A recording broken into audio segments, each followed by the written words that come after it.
नमस्कार, स्वागत आहे तुमचे आमच्या चॅनेलमध्ये। आवाज महामुंबईचा, शोध बातमीचा, कौल मनाचा। चला तर मग आमचे चॅनेल शेअर करा, लाईक करा आणि सबस्क्राइब करा। धन्यवाद। छत्रपती शिवाजी महाराजांचा किल्ले राजकोट येथे पुतळा उभारणी कामास सुरुवात। हिंदवी स्वराज्य संस्थापक छत्रपती शिवाजी महाराज यांचा मालवण किनारपट्टीवरील किल्ले राजकोट येथे भव्य दिव्य पुतळा नव्याने उभारण्यात येणार आहे। या कामाचा श्रीगणेशा सुरू झाला आहे।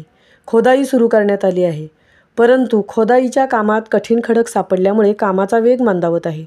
राज्य सरकारने या ठिकाणी कांस्य धातूचा 60 फूट उंचीचा 8 मिलीमीटर जाडीचा पुतळा उभारण्याचे काम सुरू केले आहे। पुतळा ज्या चौथऱ्यावर उभा करायचा आहे तो चौथरा 3 मीटर उंचीचा मजबूत असा असेल।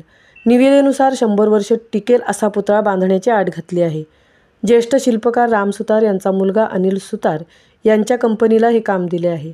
Ram Sutar art creation private limited या कंपनीने याआधी गुजरातमधील स्टॅच्यू ऑफ युनिटी या सरदार वल्लभभाई पटेल यांच्या पुतळ्याचे काम पाहिले होते। देशभरात मोठे पुतळे आणि आपले कौशल्य वापरून दर्जेदार बनवण्यासाठी ते अनुभवी आहेत।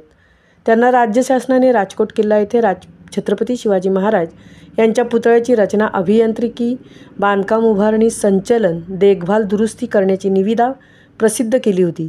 इतर निविदांच्या मानाने राम सुतार यांच्या कंपनीला हे काम देण्यात आले। अगोदर 3 फूट उंचीचे फायबर मॉडेल तयार केले जाईल। कला संचालनालयाने मान्यता दिल्यानंतरच प्रत्यक्ष बांधकाम हाती घेतले जाईल। नव्या पुतळ्याचा प्रकल्प IIT मुंबई आणि अनुभवी कंत्राटदार कंपनीला देण्यात आला आहे। तसेच पुतळा मजबूत असा उभारला जावा यासाठी तज्ज्ञांची मदत घेण्यात येणार आहे। याकरता खोदाईचे काम काळजीपूर्वक आणि सावधगिरी बाळगून केले जाते। आवाज महामुंबईचा चॅनेलसाठी तृप्ती भोईर, उरण।